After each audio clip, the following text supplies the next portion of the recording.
What is the most superhuman thing you have ever seen anyone do? I worked at McDonald's for a summer with this tiny old Asian guy named Panaya. He had 3 jobs and spoke very little English. Every now and then, Panaya would spend $100 to pay for 100 ice cream cones, then say ice cream free today, and let kids get ice cream without paying for it. He also exemplified the old Asian kung fu master stereotype and did backflips in the store lobby, which was pretty cool. In New Zealand, after the Christchurch earthquake a few years ago, there was random footage of people helping at collapsed buildings, etc. In the background of one shot, clearly not really noticed by anyone at the time, was a dude picking up massive chunks of concrete walls/building and was just tossing it out of the way like it was made of paper. The country as a whole nicknamed him Incredibro Hulk. His response, once media figured out who he was that the weight of what he was grabbing hadn't even occurred to him. He just knew there were potentially still people alive under it, so it had to go. When I was in college, all students in our city used to go party in the same street that's filled with bars. In that street there's also a fry shop, where the owner would take like 10 to 15 people's orders at the same time without writing them down, and he'd never mess up an order. He was a living legend, and I've never met a person who studied in this city that didn't eat at that place. Like it would be 4 AM and there would be lines of drunk students out the door, and not once have I seen or heard of an order being messed up while nothing gets written down. It's insane. Unfortunately, he passed away a few years ago. His son took over the business and shares the same talent. I had a professor who learned the names of every single student in all of his classes, some of which had 300 plus in a lecture, and a little bit about each of them. He could go up to anyone who had been in his class in the past few years and have a relevant conversation about their interests and what was going on in their lives.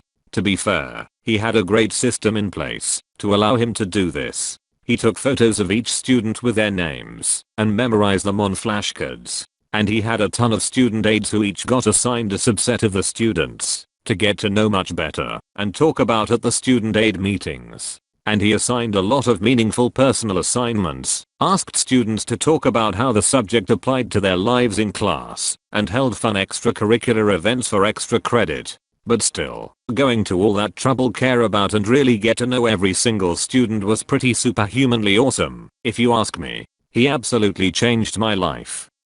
When I was a 6th grader, I rode the bus home. Halfway through the route, the bus would pick up kids from another school. These kids would often encourage the bus driver to speed over dips and bumps as it would launch the kids a few inches in the air. She never did it until one time, when she took a bump at 45 miles per hour. Kids hit the luggage racks, flew across seats, and the emergency door at the back flew open and this 10-year-old kid fell out of the bus. Now the bus was slowing down at this point, but still traveling fairly quickly, and this kid rolled back to his feet in one fluid motion, sprinted up to the bus, and leapt the 5 or so feet back through the doorway, like he wasn't forcibly ejected from a moving vehicle. My dad was really smart with math. Every time I asked about an equation or formulas, he would always know in a second what to do. He helped me to understand math and how to use it. Later on, I asked him why didn't he become a math professor. It was because he had PTSD and didn't want to affect the school children with his traumatic backslashes and see him sad. Sadly, he passed away in 2018 of a heart attack at the age of 50. I was working in a clinic and a mum brought in a floppy blue newborn baby. The doctor on duty was a man who stands 6 feet 6 inches. We put the baby on a trolley and the doctor undressed the baby and lay his hand on the baby's body. The doctor's hand pretty much covered baby's whole body. The doctor then directed me and 2 other nurses as to what he wanted us to do. He was so calm and so clear, and he saved that baby's life. The baby had pneumonia and hypothermia. Baby spent 2 weeks in ICU. I only worked with him for a short while and never really told him how awesome he was saving that baby. I know that's what doctors are supposed to do, but he did it so well and so gracefully. My granddad. I know everyone thinks their family is a bit like this when they're a kid, but he's slightly different. For context, he is a slight 5 feet 4 average man, retired to a warm country nearby, usually 30 to 35 C in summer, and in all these stories is between 72 to 77 years old. I once turned up at the airport to see him, and grandma picked me up as he was busy. Turns out busy was that he looped rope around the chimney stack, 2-story house, and was hanging out of another loop almost upside down, painting the house with no visible way of having got up there, except climbing the rope from the roof. My gran took me to the supermarket, and when we got back he was 35 feet up in a pine tree sawing a branch that was getting in the way of his view of the green on the golf course next to us. He was stood on the branch he was sawing. Me and him went to the hardware store, and on the way home he became convinced that the suspension in his 90s Toyota was squeaking. I do car stuff too, and couldn't hear it. In the time I took to go round the house and get into my swimming trunks, he'd got the car up on a jack and axle stands, dropped the whole rear axle off the car, dismantled one of the hubs, and was sat on a tire inspecting a bush. He asked me to dig a short trench for some lemon trees. Due to the hard volcanic soil and the 35°C plus heat at 11 AM, after 2 hours I gave up and went for an ice cream, planning to try again at 3 PM. I came back at 2 PM and he'd finished it himself. I'd not even got 1/3 of the way through. I once came back from the beach and found him balanced on one leg on the top step of a ladder under the eaves of the house. In one hand he had a full-size workshop air compressor, the big on wheels kind, and the other hand was spraying under the roof tiles. He was coughing furiously. I went inside and asked my grandma what was going on. She told me he'd filled the air compressor with a weak chlorine he'd made from pool supplies and was trying to smoke out some bats. I went back out and could see the bats were just staring back at him. He gave up soon after. I could barely lift the compressor on the ground. I got my finger trapped in my bike chain when I was reattaching it to the cog.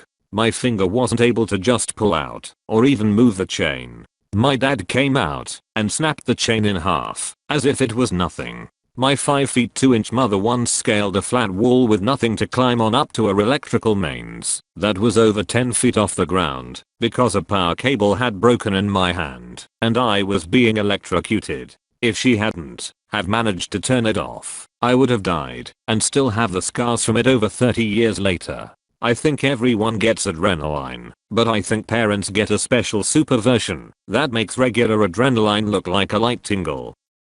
When I was learning to play ice hockey as a child, we had the usual kid who thought he was shit at, but not nearly as skilled as he thought. Fast as hell, but no accuracy whatsoever. Still better than I ever was though. We practiced at the local rink, so it didn't have plexi above the walls, and one day this kid has a moment where he decides to try a slap shot. Puck completely goes off course and headed toward the stands, and one of the coaches just skates by and plucks it out of the air, throws it back on the ice and shakes his hand looking mildly uncomfortable before skating up to the kid and sending him to the box for being a moron. Thought of him as Coach Spider-Man forever after that. I had a friend who did amateur MMA while we were in high school. He had all kinds of insane stories and I witnessed several of them. Apparently just after a fight he had gotten paid and was walking to his car. Guy tried to mug him at knife point and friend initially tried to avoid a confrontation. Dude won't leave without his wallet, so he beats the dude up and kept the knife because it was a nice knife. He apparently used to get punched/kicked in the balls fairly often due to fights and he just became kind of immune to it. I saw him get punched in the balls at a party by some really drunk guy and he didn't even flinch. He just calmly asked the guy to stop being a drunken idiot. There were numerous times he stopped a fight by standing in the way and just going, "Hey man, from here I can kick you in the throat." Person would always look at everyone else, I guess, to see if he was serious. They usually back down, although I can confirm he could kick you in the throat.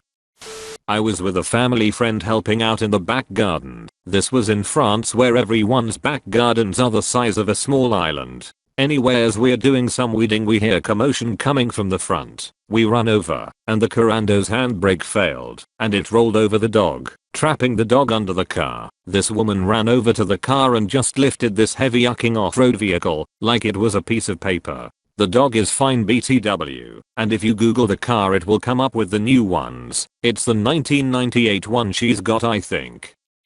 I haven't personally seen it, but back when I was in 1st or 2nd grade I had a classmate from Sri Lanka who went there on a family vacation. He was supposed to be there for about 2 weeks, I think. In the middle of his vacation the big tsunami hit the area he was in. I still remember sitting in the classroom and listening to our teacher telling us that they didn't know if he was okay because they hadn't heard anything yet. He came back a week later than he was supposed to, and he was okay, as was every one of his family members. He told us that they had been on high grounds and had seen the water disappear from the beach. Just below them there was a 3-meter high wall of some sort, and when that tsunami came close, people started running away from the beach. A handful of people came running towards the place that they were in, and he and his dad ran down there to get people to safety. There he saw a tiny woman who wasn't able to climb the wall as the other people did, so she jumped over it instead. A tiny woman fully jumped over a 3-meter high wall. Being so young, we were all amazed, but it wasn't until I was a couple of years older that I realized it was because of adrenaline.